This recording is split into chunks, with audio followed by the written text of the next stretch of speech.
అందరికీ నమస్కారం. మన కథలో ఛానల్కి స్వాగతం. ఒక చిన్న గ్రామంలో ఒక మంచివాడు, వినయశీలైనటువంటి ఒక బాలుడు ఉండేవాడు.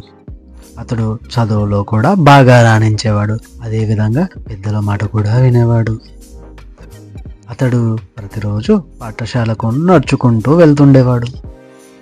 అలా ఒకరోజు తన పాఠశాలకు వెళ్తూ ఉండగా రోడ్డు పక్కన ఏదో మెరిసే వస్తువు కనిపించింది.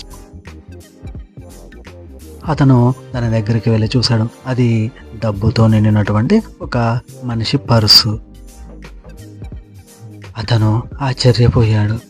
ఇంత డబ్బా, ఇది ఉంచుకుంటే ఎంత బాగుంటుంది అని ఒక క్షణం ఆలోచించాడు. కానీ వెంటనే తన తల్లిదండ్రుల మాట గుర్తొచ్చింది ఆ బాలుడికి.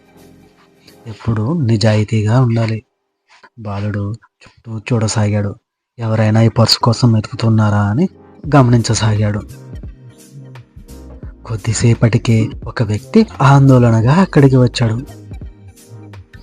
అతడు అక్కడక్కడ వెతకసాగుతుండడం ఆ బాలుడు గమనించాడు. బాలుడు దగ్గరికి వెళ్ళి, అంకుల్, మీరు ఏదైనా కోల్పోయారా అని అడిగాడు. ఆ వ్యక్తి బాధతో, అవును నాన్న, ఆ పర్స్ పోయింది అంటూ నీరసంగా తనతో చెప్పసాగాడు. అందులో కొంత డబ్బు కూడా ఉంది అని చెప్పాడు. బాలుడు చిరునవ్వుతో పర్సును ముందుకు చాచి అంకుల్ చేతిలో పెట్టాడు. ఇదేనా అంకుల్ మీరు వెతుకుతున్న పర్సు అని అడిగాడు. ఆ వ్యక్తి ఆనందంతో, అవును బాబు, ఇదే నా పర్స్ అంటూ, బాబు నువ్వు చాలా మంచివాడవి అంటూ అతడు బాలుడిని అభినందించాడు. అందరి ముందు అతని నిజాయితీని ప్రశంసించాడు.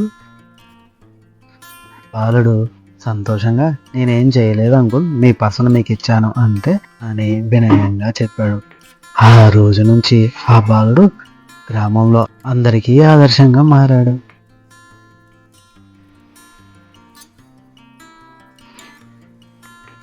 ఈ కథలోని నీతి ఏమిటి అంటే, నిజాయితీతో కూడినటువంటి గౌరవం ఎప్పటికీ నిలిచి ఉంటుంది. మన మంచితనం, మన నిజాయితీనే మనకి పేరు ప్రతిష్టలను తెచ్చిస్తాయి.